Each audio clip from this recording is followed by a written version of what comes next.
Rex, ba- baka naman pwedeng hindi ako makasama ngayon sa party ng opisina niyo. Ninenerbyos sa pasakalya ni Mika sa naghahapo ng asawa. Hindi umimik ang kaharap.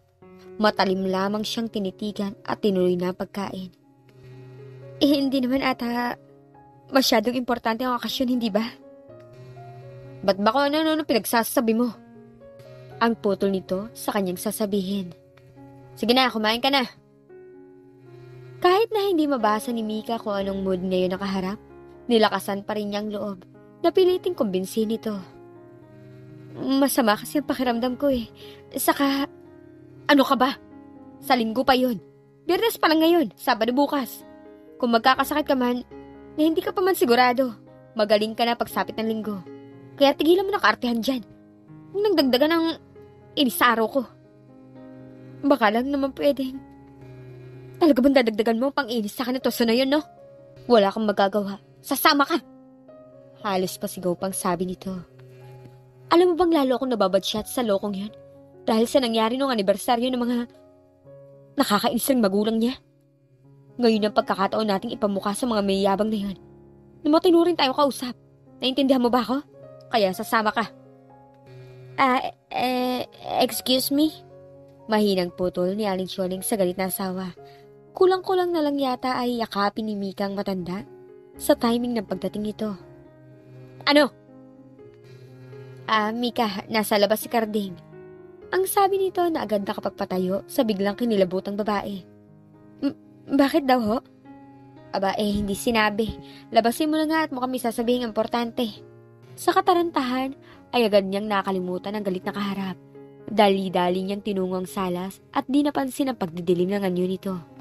Ngayon lang nagpunta rito si Tate Carding dahil umano mabigat ang dugo nito sa napiling lalaki ng dalagang itinuring na niyang anak. Kapalit ng sa kanyang matagal ng pumanaw kasabay ng ina nito. Isa si Tate Carding sa mga taong ayaw na ayaw kay Rex, kaya halos alam na niyang napaka-importante nga ng sadya nito. Tate Carding? Lalo siya kinabahan sa nakitang pag-aalala sa anyo ng nakatayong lalaki nang siya'y makita. Diyos ko, huwag naman po sana. Tahimik na panalangin niya. Pasensya ka na, Ineng, kung naabala ko pa kayo. Ang sabi nitong nilalaro-laro pa ang hawak ng sombrero. Pinapunta kasi ako dito ng nanay mo para ipasabing inatake na naman si Nestor. Parang binuhusan ng malamig na tubig si Mika. Pero Ineng, wala kang dapat na ipag-alala. Maayos na naman daw ang kalagayan ng ama mo, sabi ng doktor. Kailangan lang ng konting pahinga at gagaling na rin yun. Ganun ho ba? Sandali lang po at sasama na ako sa inyo sa baba. Parang saka lamang naalala ni Mika na magsabi sa asawa at nang tipid siyang tinanguan nito. Dali-dali na niya itong nilisan sa pangambang baka magbago pa ang isip nito.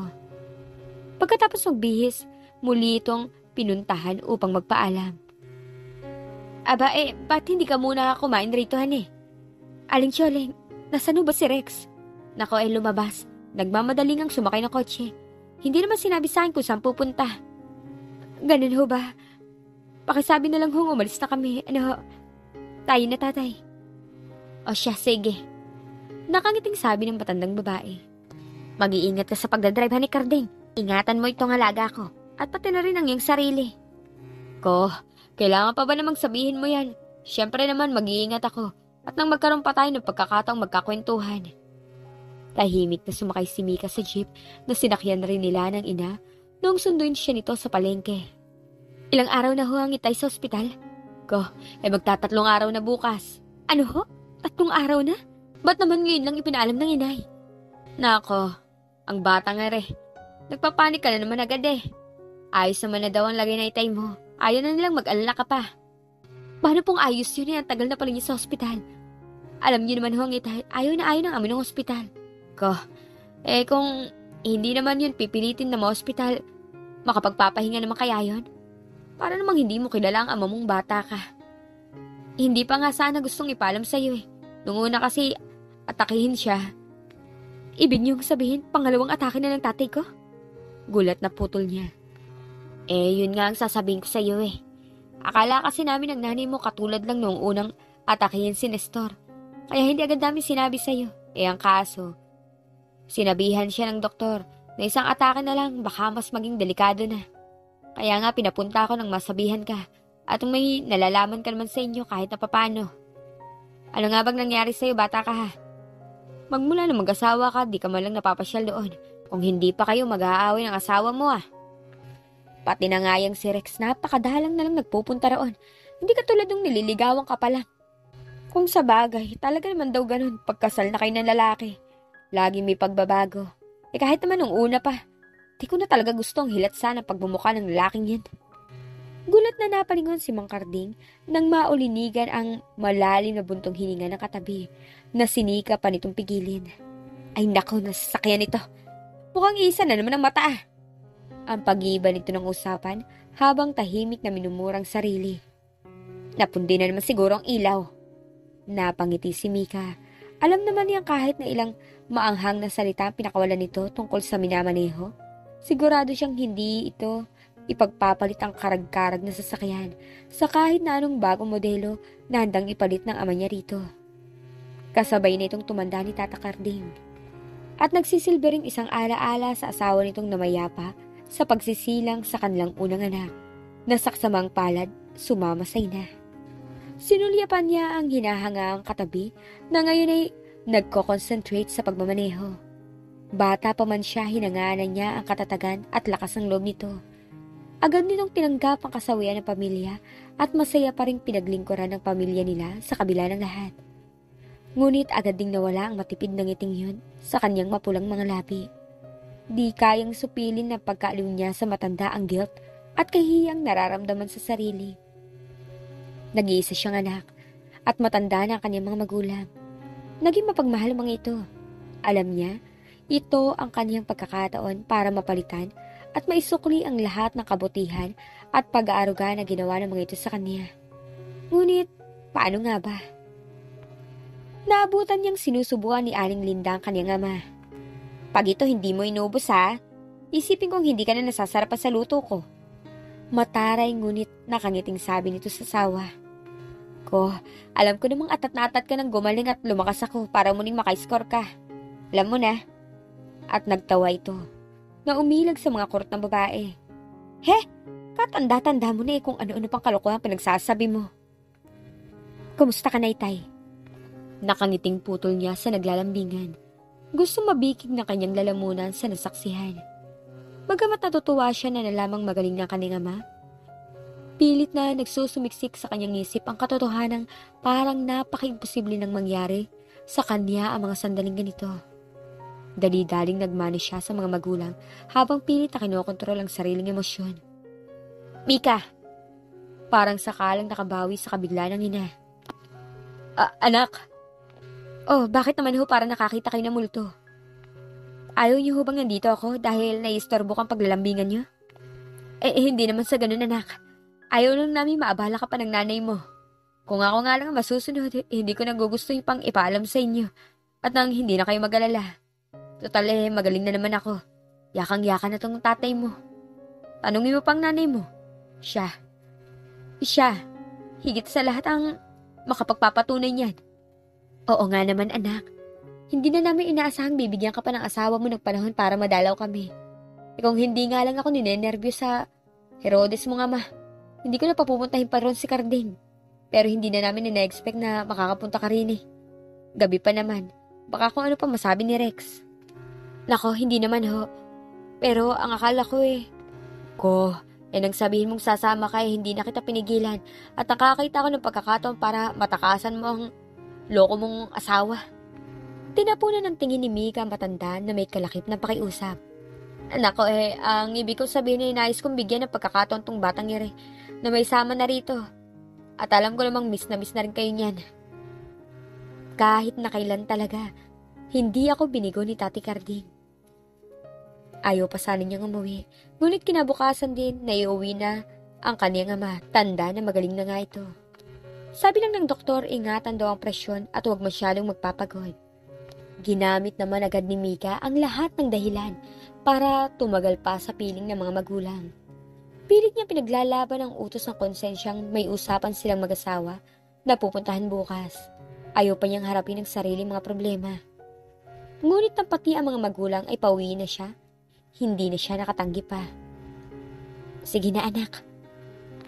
Dito ka na natulog kagabi, baka hinahanap ka na ng asawa mo. Siya nga naman Mika, baka kung dito ka uli matulog, isipin ng mga kapitbahay nating nag-away na naman kayo ni Rex. Natawa si Mika. Kahit kailan kayang-kaya ng tatay niyang pag-ani ng lahat ng problema. Nakangiting nagpaalam siya sa magulang. Nang magkaakbay na ihatid siya ng mga ito ng tingin, muli niyang pinilit ng umiti. Mika, mag-iingat ka eh.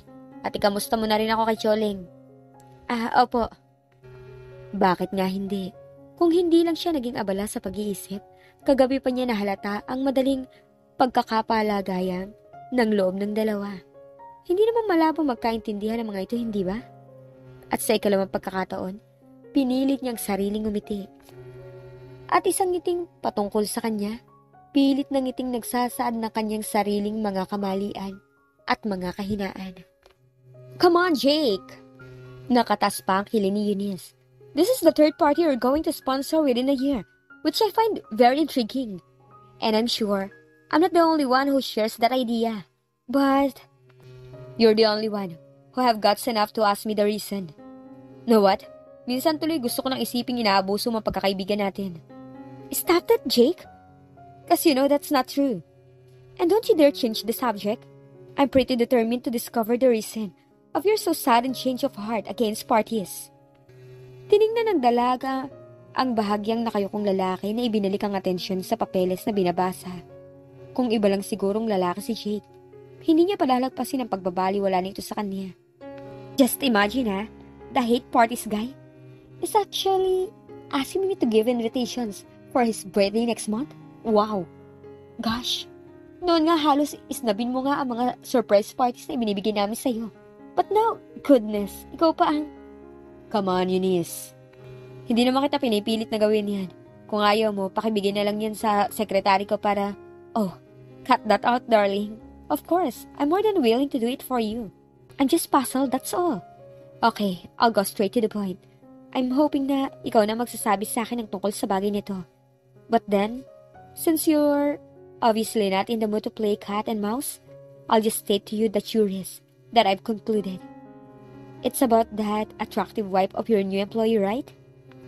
Now, what are you talking about? Si Pascual, sino pa? Come on, lady. Hindi porke nadala mo na naman ng charmo si Pascual, isasabit mo na siya sa mga kalokohan na isip mo. Ha? Sino kaya naloloko sa atin? Look, it's true that guy tried to make a pass at me. But then, I find it hard to believe na yun ang dahilan ko bakit mainit ang dugo mo kay Pretty Boy. Aha? Don't you dare try to contradict me. Alam kong hindi lang dahil sa nag-flirt sa akin ang lokong yun. And of course, I flirt back. You have to admit that he's cute. Kung bakit galit ka sa kanya? I don't flatter myself that much. Look, lady, it's obvious that your imaginations are running too wild. Bago pa lang siya dito, napaka-unsatisfactory pa ng behavior niya. Laging late, minsan nakainom pa. Then, why don't fire him? You can tell me na rekomendado siya ni George? Oo nga't matagal nang naninilbihan yung isang yun sa'yo.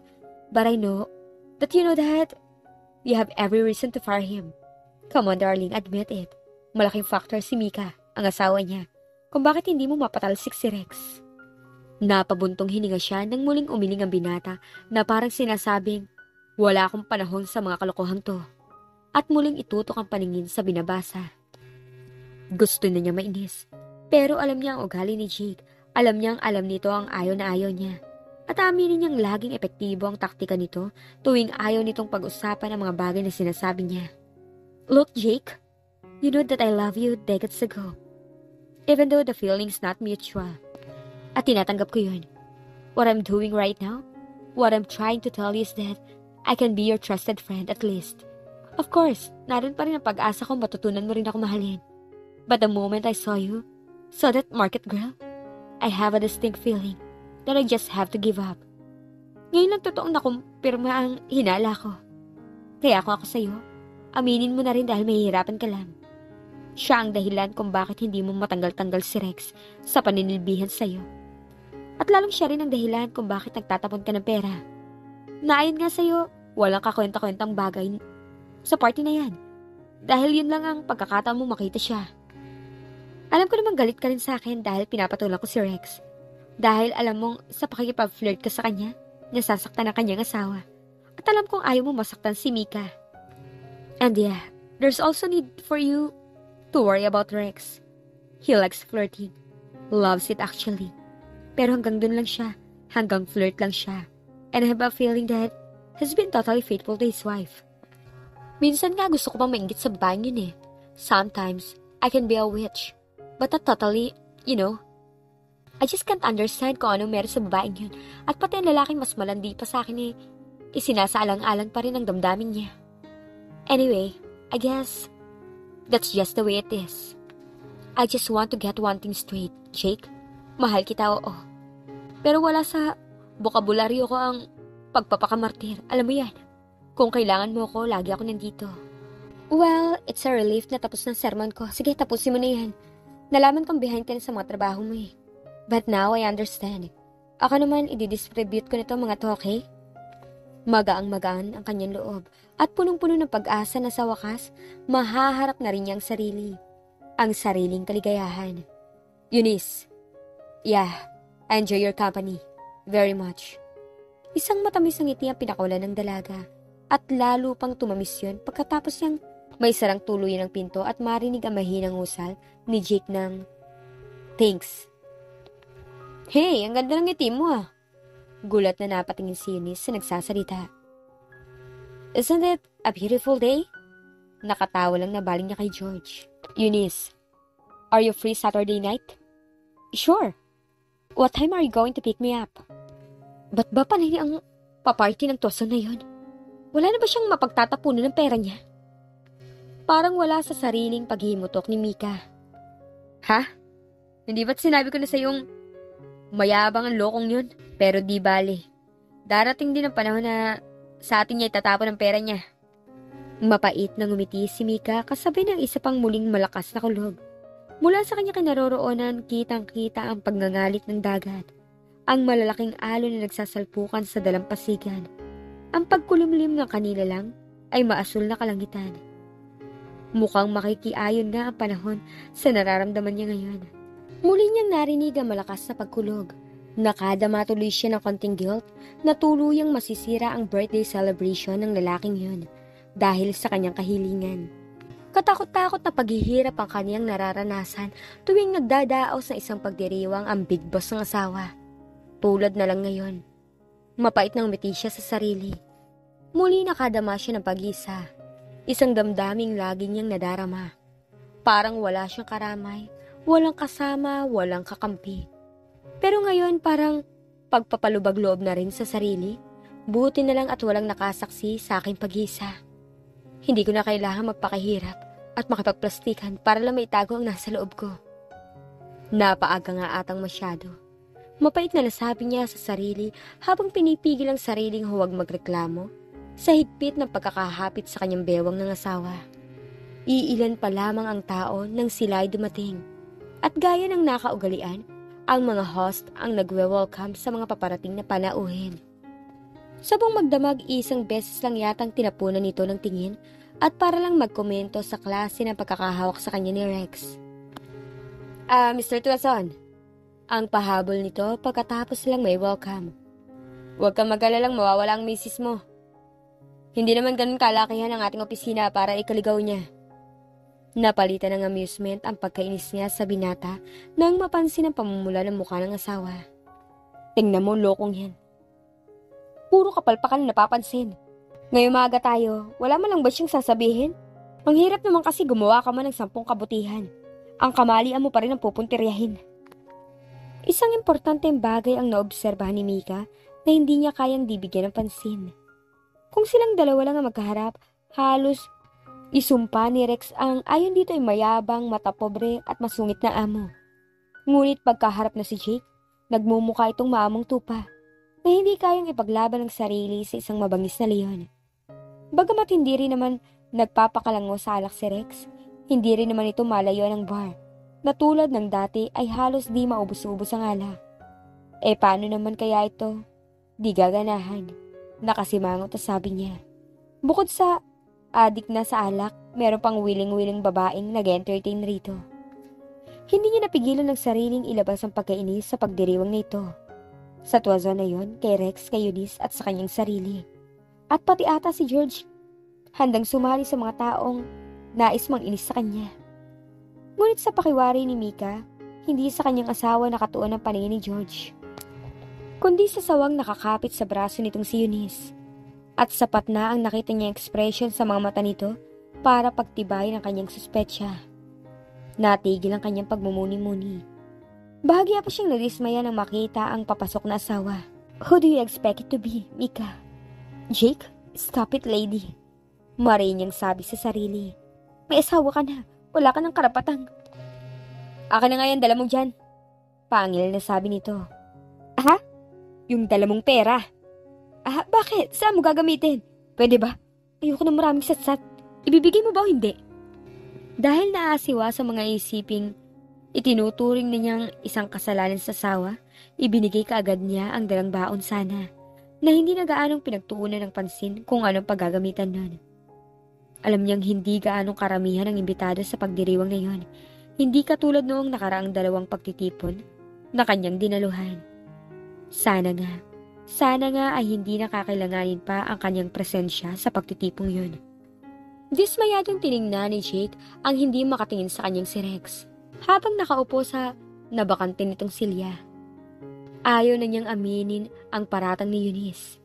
Ngunit nang bumalik si Rex mula sa kwarto ng mga ito at hindi kasama si Mika, hindi niya naiwasan ang makaramdam ng pagkadismaya. Ibinaba niya ang hawak na baraha at pinanood ang pagbabago ng ekspresyon ni Pascual. Parang naiinip na kinuha niya ang napanalunan na nasa gitna ng lamesa at muling nag-distribute na baraha. Casual na tinignan niya ang bahagi ng lamesa ni Rex. Said na ito. Kabaliktaran ng sa kanya. What has gotten into her to choose this man? Hindi niya maiwasang ibalik sa babaeng yun ang kanyang mga tanong. Para namang tuksong naglalarawan sa kanyang imahe ni Mika. Maaring nakahiga sa kama, inaalis ang pagod sa malayo-malayo ring biyahe. O maaring nakatunghay sa labas ng bintana, nakalugay ang itim na buhok at pilit na inaaninaw ang dagat. Mag-alas 7 pa lang ng gabi pero madilim na sa labas dahil sa nagbabantang parating na bagyo. Maaring wrong timing ang pagpunta nila rito sa beach. Buti na lang at nakinig siya kay Eunice na mag-overnight na lang. At least siguro naman kinabukasan hupa ng bagyo at tamang-tama na para makapaglangoy. Nakita niya pagkislap ng katuwaan sa anyo nito. Ngunit kaagad na nawala ang katuwaan sa mukha nito at muling napalitan ng pigil na galit sa amo. Nang muli niya itong talunin. Pare, mukhang wala kang swerte ngayon ah. Pagbibiro ni George. Ba't kasi di mo pa kunin ang buenas mo? Napahalokip-kip si Jake. Sa totoo lang, naboboard na siya sa larong ito. Ang balak niya ay for fun lang. Malay ba niyang seseryosohin ito ng lalaki? Titingnan ko lang kung handa ng hapunan. Hindi niya pinansin ang nakangiti ng makahulugang si Eunice na nakaupo sa armchair ni George. Ngunit hindi sa kusina tinungo ng kanyang mga paa. Dumiretso siya sa kinaroroonan ng mga silid na itinalaga para sa mga bisita. Gulat na napalingon si Mika nang may marahang kumatok. Pinahid niya ang hindi niya namalayang umaagos na luha sa pisngi. Napakababaw ko ata ngayon. Napaka-emotional. Kung lagi siyang ganito, konting paghihirap ng loob ay iiyak na, malamang na bumahana ng luha rito. Ano na naman kaya ang kailangan sa kanya ni Rex? Kailan pa natutong kumatok ang asawa? Sa pag-aakalang baka na isusi ang pinto, dali-dali niya itong tinungo. Pakiramdam niya natigil ang kanyang paghinga nang agad na makilala ang lalaking nasa harapan. Bumalot ang katahimikan sa dalawang habang kanya-kanya nang iniisip.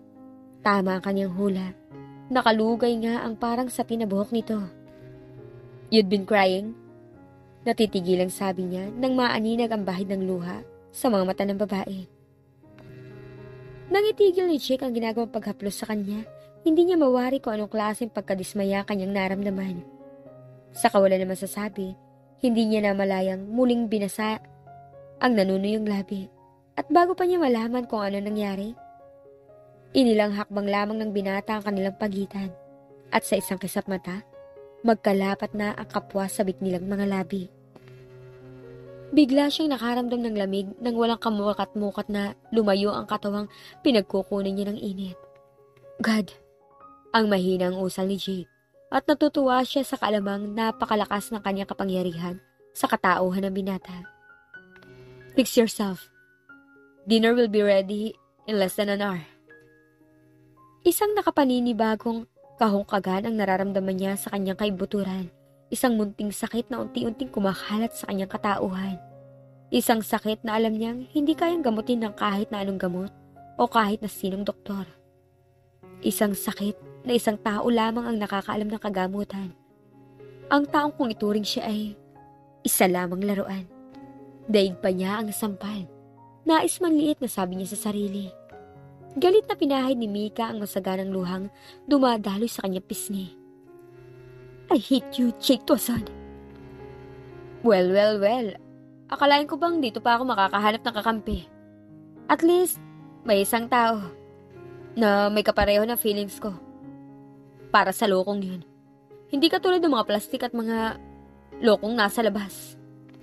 Hindi malaman ni Mika kung maiinis o matutuwa na hindi man lang nagtaka si Rex kung bakit galit siya sa boss nito. Ikinawit niya ang mga bisig sa leg ng lalaki, kasabay ng pagbaling ng pisnging upang ang labi ang muling mahagkan ng kabiyak, imbis sa pisngi lang. Hindi na niya pinansin ang bahagyang pagkagulat ng asawa. Sinamantala niya ang pagkakaawang ng labi nito at hinagka ng buong pwersa. Isang bagay na nakapagpagulat hindi lang kay Rex, kundi pati na rin sa kanyang sarili. Kapwa sila humihingal nang sa wakas ay magkahiwalay ang pagkakahinang ng kanilang bibig. Whoa, wait, sweetheart. I'm not sure what's gotten into you, but I know it's cold, but Mika, hindi mo ba nakikita? Hindi to, at hindi dito ang tamang pagkakataon. Ano ba nangyayari sa'yo? Pinipigil ang pamumuo ng luhang, itinuro niya ang kinalagyan ng handbag nang kahit papano ay tumimo sa namamanhid niyang utak ang sinabi nitong kailangan nito ng pera. Nang muling lumabas ang lalaki, nakaramdam siya ng pangungulila at pag-isa. Isang insulto. Ang akala pa naman niya tutulungan siya ng asawang pawiin ang pananabik na ginising sa kanya ni Jake, pero hindi. Pumunta lang pala rito dahil kailangan ng pera. Naniningkit na tinitigan ni Jake ang muling pagbabalik ni Rex sa kanyang inuupuan. Hindi gaya ng naunang paglisa nito sa lamesa, nagtagal ito sa karaniwan at ayaw tanggapin ang kanyang utak ang dahilan. Naramdaman niya pagbabago ng temperatura ng katawan. Nangungulit, nananakit na nagumpisa ng kumalat sa kanyang katawan. Itinukod niya ang dalawang siko sa malamig na salamin ng lamesa. Ilang pagbabago na niya yon ng pwesto nang wala pa halos 5 minuto. Nababawasan na ang kanyang napanalunan. Pero anong magagawa niya? Mukhang mahihirapan na siyang lubusang maibalik ang nagkawatak-watak na konsentrasyon dahil sa babaeng yun. No! Ang hindi makapaniwalang tanggi ni Mika. Ayaw niyang isiping magagawa yun sa kanya ng asawa. No, darling. Don't look at it that way, sweetheart. You see, I'm almost sure that I'm gonna win. Cause first time ko makakuha ng straight flush. But I can swear na dinaya ako, honey, I swear. And besides, I'm drunk. Actually, halos lahat kami lasing na. Hindi ko na nga inasahang may magseseryoso pa sa pustahan namin eh. Pero nakita ko ngang expression ng loko na tuwaso na yun eh. He dares me, Mika. I can feel it. Nasa anyo niya ang hindi paniniwalang ikaw nga ang handa ko ipambayad sa talo ko. Kaya naisip ko nang ibalik sa kanya ang balak na pamamahiya niya sa kanyang mga bisita. Kailangan natin mapatunayang natin bakit ba kailangan pa niyang madamay. Nananahimik na nga siya. Ba't siya ang isasalang nito sa kanyang mga kalokohan? Mayroong isang salita, mga Pascual, na tayo mga edukadong tao. Kahit na asawa mong kapalit? Look, darling. Don't put it that way. Isang gabi lang naman eh. Patutunayan lang natin. Magkano, Rex? Magkano mo ako ipinusta? Ipinamigay? Magkano mo ako pinagpalit? Ipinagbili? Na meron rin tayong word of honor at magkano, Rex? Pinilit niyang pakalmahin ang sarili. Nung una hindi siya makapaniwala. Nagbibiro lang ang kabiyak, hindi ba? Marahil dala ng alak, pero ngayon 20,000 pesos. What? Ipinagbili mo ko sa halagang 20,000 piso? Wag na wag mo akong pagtataasan ng boses, babae ka. I'm trying my best to deal this through a civilized manner and kaya mo lang sabihin yan dahil hindi ikaw ang parang karning ipinagbili sa palengke sa konting pisong halaga. Bakit? May 20,000 ka ba dyan, ha? Look, isipin mo na lang na para rin sa'yo itong ginagawa ko. Alam ko namang nangangailangan ka rin eh. Nasense ko yung kanina, Mika. Alam mo ba yon? At naiintindihan ko ang pangangailangan ng katawan mo, so don't give me that. Rex, ano, may utang na loob pa ako sa'yo? Na ginawa mo akong bayarang babae? May utang na loob pa ako sa'yo, ganun? Don't shout at me, lady. Wala kang karapatan. I should have known that you wouldn't understand. Pero sinusubukan ko pa rin sa pag-asang may silbi rin naman ang pagpapakasal ko sa'yo. Bakit? Kailan mo ba ako inunawa, ha? Kailan kita naasahan sa oras sa kagipitan? Alam mo ba, ha? Wala kang kwentang asawa. Natigil ito ng parang kandilang nauupos na napaupo si Mika. Lumuluha. Ito ang kauna-unahang pagkakataon na nasaksihan ni Rex ang pagtangis ng asawa. Mika, darling, hindi lang naman perang usapang rito eh.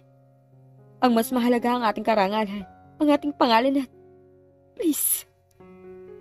Naririndi na siya sa paliwanag nito. Ayaw na muna niya marinig pa ang boses nito. Iwan mo muna ako. But, please Rex, will you do it? Humugot siya ng malalim na buntong hininga bago itinulak ang pinihit na seradura ng pinto. Pilit niyang pinatatag ang nanginginig na tuhod. Gusto niyang tumakbo palayo sa kwartong yun, lalo na nang maamoy ang pabangong napakalakas ng karisma. Pero buo ng kanyang pasya. Tumango siya kay Rex. At wala siyang balak na hindi to pa rin yun para matapos ng lahat. Pero bago mangyari ang nais nitong pagpapariwara sa kanya, titiyakin rin niyang ipagkakaloob muna ang sarili sa lalaking may bahagi na sa kanyang puso. Oo, aaminin na niyang nagkaroon nga ng malaking bahagi sa kanya si Jake. Aaminin na niyang minahal na niya ito. At alam niyang lubos pa nitong mapapalitan sa kanyang dibdib ang konting bahagi ni Rex sa kanyang puso. At kahit na alam niyang malabo rin ang lagay niya kay Jake, at least masarap ang iiwan nitong mga alaala na matagal niyang sasariwain at iingatan kailanman. Narinig niya ang lagaslas ng tubig. Pero wala siyang pakialam. Ang mahalaga, makasama niya ito. Paano nga kung muli siya nitong tangihan, tulad ng nangyari kanina? Sana kung alam lamang ni Mika ang iniisip ni Jake sa ilalim ng malamig na dutsa ng tubig, sa kabila ng malamig na panahon, hindi kailanman magkakaroon ng puwang ang kanyang pangamba. Nagbabadang binata. Nangati ang kanyang mga kamao sa pagnanais na sapakin ang lalaking ni hindi man lang napansin ang pangungulila ng asawa nito. Ngunit hindi pa nagtatagal, napatunayan niya kung gaano kalaking pagkakamali ang kanyang nagawa nang isuggest na maglaro sila ng baraha.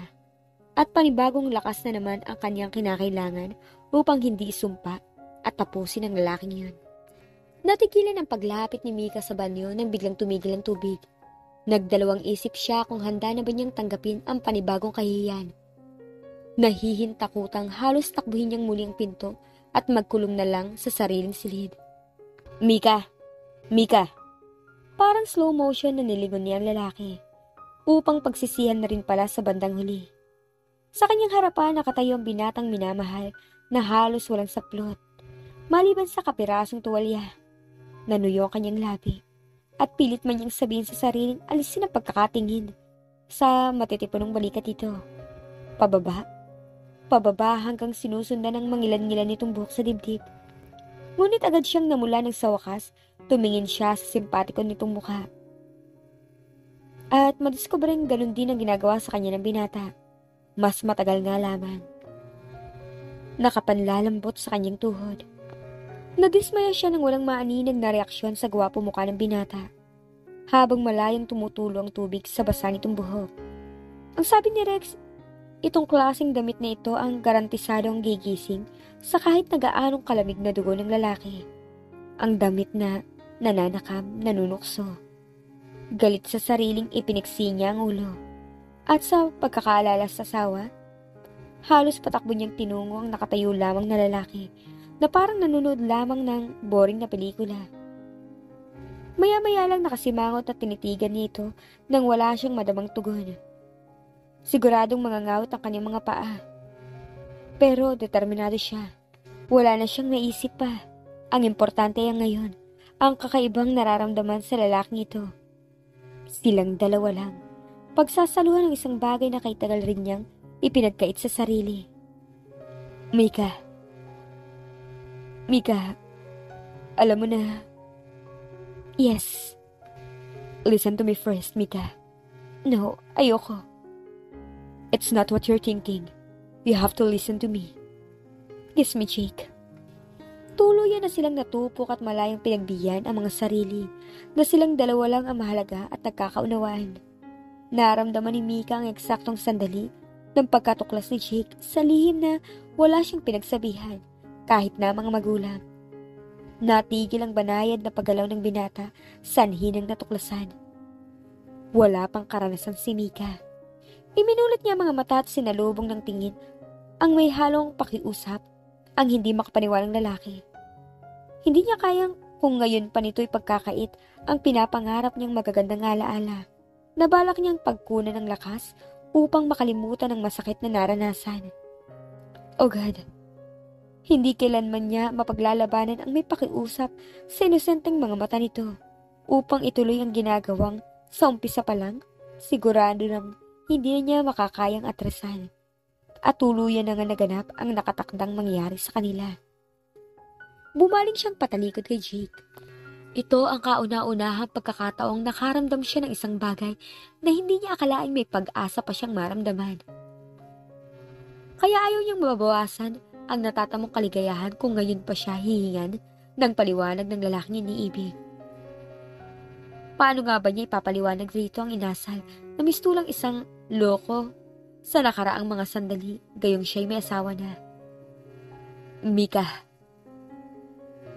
please. Don't shut yourself to me now. Not now. Mika, please. Tell me how on earth. Na para ako isang sabik na tumalon rito sa kama mo. Sa kabila na may asawa na ako. I'll tell you. Dahil ang lalaki pinakasalan ko, ninais pa ako ipagpalit sa halagang 20,000 piso para lang daw may salba ang aming karangalan. At kaya ako nandito para bago ko ipagkaloob ang aking sarili sa lalaking hindi ko alam ang pangalan. Tinayak kong ibibigay muna ito sa taong alam kong may konti. Kahit konting respeto sa akin. O ano, masaya ka na? Nagtagis ang mga bagang ni Jake. So hindi pa pala nito alam. Loko ka, Rex Pascual. Paano mo ito nagawa sa isang katulad ni Mika? So ngayon, tatanungin mo na ba kung anong klaseng babae ako? No. That's not what I intended to ask you. Not now, not ever. Ang gusto ko malaman kung bakit ako ang unang lalaking nauna sa... Hindi napigilan ni Mika ang magdamdam. Anong akala nito sa kanya? Na basta nalang pumapasok sa kwarto na may kwarto at pupunta sa kamang ito? You flatter yourself too much, Mr. Tuason. Please, Mika, don't try to play cat and mouse to me now. I'm not that ignorant, you know. Of course, obvious ba? Ang alam ko, mahigit na 2 taon na kayong kasal ni Mr. Pascual. How come? Bakla ba siya? No. Do you love him? No, I don't. And I never learned how to love him. Then why? Why marry him? Dahil niloko niya ako. Pinagbigyan namin ng kanyang tanging hiling noon. Sumama ako sa Maynila. At nang ako'y gumising, nasa kwarto na niya ako. Walang saplot. Pinaniwala niya ako, Jake. Pinaniwala niya ako. Na may nangyari sa amin para pakasal ako sa kanya. Ginamit niya ako. Ginamit niya lang ako. Pero pinilit ko siyang matutunang mahalin, Jake. Kahit na nga di ko sinasadyang marinig ang pag-uusap ng mama niya. Kaya sila na aksidente. Dahil sa kalasingan at kasama ang babaeng isa sa mga girlfriend nito. Na sa akin niya sinisisi kung bakit hindi ko maibalik ang nawala sa kanya. But God knows how hard I try to work up our relationship. Pilit kong nilimot ang aking narinig at pinaniwalang sarili sa kanyang mga kasinungalingan. Na kaya niya ako pinakasalan dahil mahal niya ako. Na ang dahilan ng aksidente ngayon. Dahil papunta sila sa aming bahay para muli ako suyuin, mahalin. At alam mo, masakit, Jake. Wala akong mapagsabihan. Di sakala bang ipinagbili niya ako di ko magawang tumakas at lumayo. Dahil ayaw kong bigyan pa ng alalahan ng aking mga magulang. Sila lang kapilit kukunan ko ng lakas sa loob. Pero ngayon siguro naman panahon na para ang aking sarili naman ang aking harapin. Salamat ng marami, Jake, sa pakikinig. Bagamat nakaramdam siya ng kalungkutan nang hindi siya tangkaing pigilan ng lalaki, nagpasalamat na rin siya. At kahit papano gumaan ang kanyang dibdib. At higit sa lahat, hindi siya nito pinaasa. At nagkunwaring may kinabukasan pa ang kanilang relasyon. O kung relasyon man ang maaaring itawag doon. Ngayon, alam ko na ang pakiramdam ng bibitayin. Mapait na sabi ni Mika. Kulang na lang napigilan ng sariling hampasin ng florera ang lalaki. Sa lugar na yun kung saan niya naranasan ang sinasabi nilang langit, kumukuha lamang siya ng lakas ng loob sa namagitan sa kanila ni Jake. Hindi kaya? No! Pigil na rin niya sa kanya iniisip. Ngunit habang papalapit sa silid na pautal-utal na sinabi ni Rex, hindi pa rin niya mapigilan ang tensyong unti-unti kumakalat sa kanyang buong katauhan. Oh God, please. Hindi si Jake ang... No! At muli siyang umiling. Baka hindi naman kaya si Rex ang nagkamali sa silid ng sinabi nito. Maaari, hindi ba? Dahil sa kalasingan nito. Maaaring si Rex, oo, pero hindi ang instinct na kanyang nararamdaman. Hindi. Baka naman nagkakamali lang siya. Mika! Pilit pa rin itinatanggi ng namamanhid niyang isipan ang katotohanang bumubulaga sa kanyang harapan. Ikaw ang... No, wait. Listen to me first. Just tell me, Jake. Ikaw ba ang bumili sa akin? No, it's not that. It's...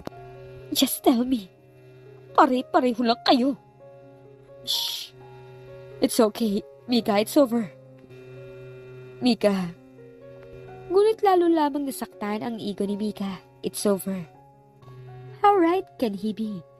Ubod lakas niyang itinulak ang patipunong dibdib ng binata. Mika, please listen to me first. Para ano? Para muling makarin ng mga kasinungalingan mo? Pwede ba, Jake? Tama mo ng drama mo. Nakuha mo na gusto mo, hindi ba? Will you first listen? Hindi ba nito alam na sa pagpupumilit nitong makawala sa pagkakayakap niya, muli nitong ginigising ang damdaming pilit man niyang pigilin ay hindi niya magawa sa pagkakalapit ng kanilang mga katawan. Saan ako makikinig? Sa'yo?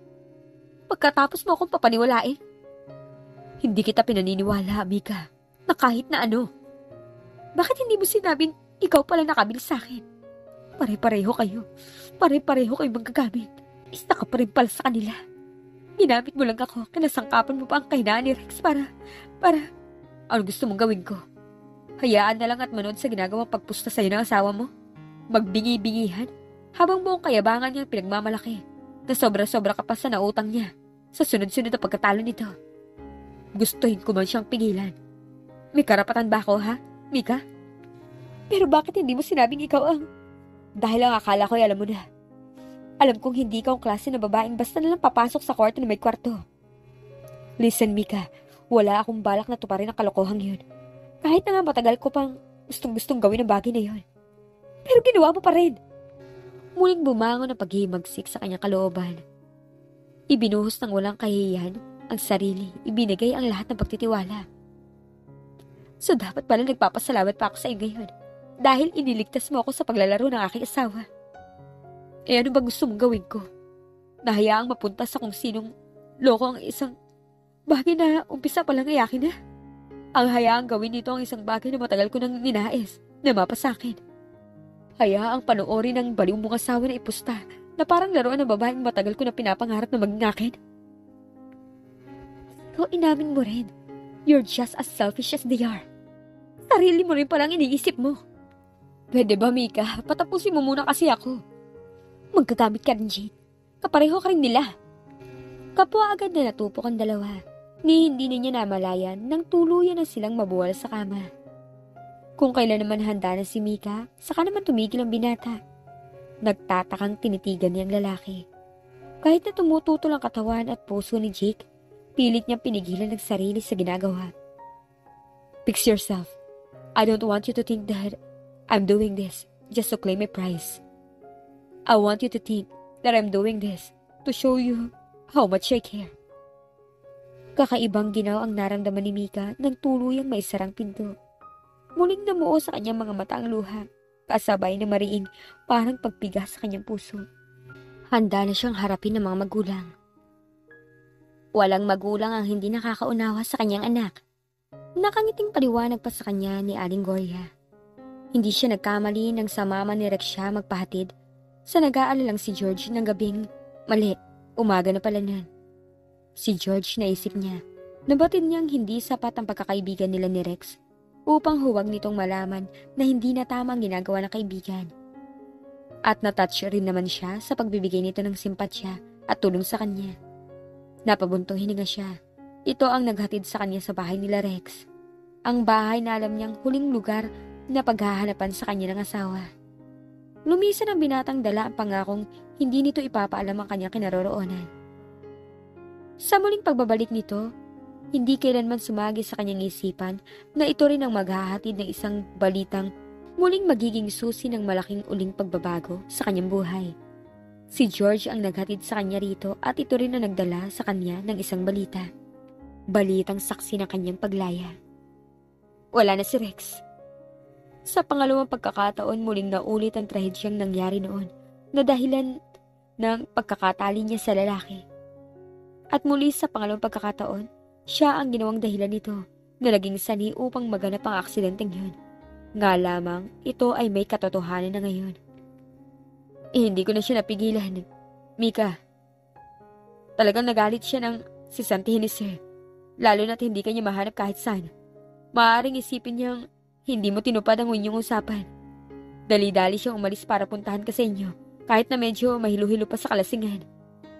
Idagdag pa ang dumang bagyo ng gabing yun. Hindi na nakapagtataka ng mabangga ang kanyang sasakyan sa isang pader nang tangkain itong umiwas sa isang paparating na truck. Tama siya. Ang kinalakhang bahay nito ang huling maiisip na puntahan ng lalaki. At sa kabila ng pag-aakala niyang hindi pa gaanong kilala ang asawa, tumama ang hula niyang susugod niya ito. Kahit na ano pa man ang mangyari sa bahay nila sa may kawayan. Muli niyang sinulyapan ang butihing ina ng dating kabiyak na ngayon ay papalayo na sa lugar nito. Bagamat alam niyang masakit rito ang nangyari sa nag-iisang anak, hanga siya sa tatag na kalooban nito. Tatag na ipagbili ang bahay na kasama na nitong tumanda, kasama masasayang alaala ng dalawang mahal sa buhay na ngayon ay pareho ng yumao. Lahat ng tao ay may kahinaan, Mika. Nakakalungkot nga lamang isiping hindi ito na kayang paglabanan ng aking anak. Tahimik na siya ngayon, ngunit alam kong lubhang malulubos ang katahimikang yun kung tuluyan mo na siyang mapapatawad. Muling napabuntong hininga si Mika. Muli niyang kinapa ang damdamin, kinapa ang galit, puot at suklam. Ngunit ang tanging namamahay sa kanyang dibdib, lungkot at panghihinayang. Lungkot para sa dating asawa, dahil lumisan itong hindi niya alam kung tunay itong nakadama ng ligaya. Panghihinayang sa lahat ng nasayang na panahon, na sana ay naging mas masaya. Sayang, kung natuto lang sana si Rex na tumanggap ng katotohanan. Sana'y natuto rin niya itong mahalin, kahit na nga bilang kaibigan lamang. Nakakalungkot nga lang isipin kailangan pa nitong mawala para bigyang daan ang kanyang kaligayahan at kalayaan. Ngunit ang mahalaga, kaya na niyang tumingin sa itaas ng may ngiti sa mga labi, kasama ang pagpapatawad sa kanyang puso at mataimtim na ipanalangin ang katahimikan ng lalaking nagkaroon rin naman ng malaking bahagi sa kanyang buhay. Sa kanyang laking pasasalamat, hindi naging mahirap para sa kanyang ibalita at ipaliwanag sa mga magulang ang nangyari. Sapagkat nagawa na ni Jake ang pinakamahirap na parte at hindi niya nagawang mapikas sa ginawa nitong paghawak at pagmamaniobra sa sitwasyon at parang pananamantala na rin ito sa ilang araw ring pagkawala niya. Sadyang ipinagtaka niya ang ginawa ng binata, kabilang na ang lihim na pasasalamat. Maluwag na kalooban na pinanood niya ang papalis na magulang patungo sa puntod ng asawa. Bakit hindi mo man lang kami pinasabihan kung kailan ang libing bata ka? Siya nga naman, iha. Sana'y nakapaglamay man lang kami. Unawain naman ho natin ang mama ni Rex, Inay Itay. Ipinasya na ho naming bilisan na ang pagpapalibing at nang tuluyan ng makalimot si mama. Marami pa pong dapat ayusin ang matanda bago siya pumunta sa kanyang bunsong kapatid sa Amerika.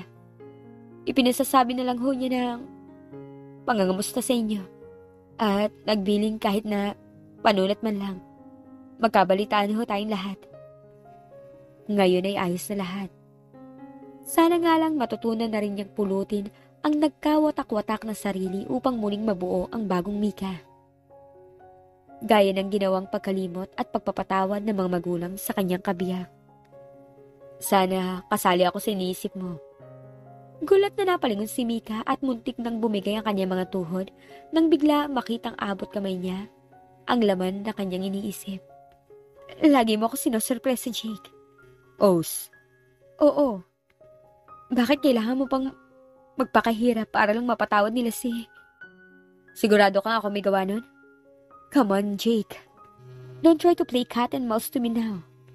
I'm not that ignorant, you know. Not bad. Pwede ba? Sabihin mo na sa akin kung bakit inihingi mo ng tawad si Rex. Yun ba ang ginawa ko?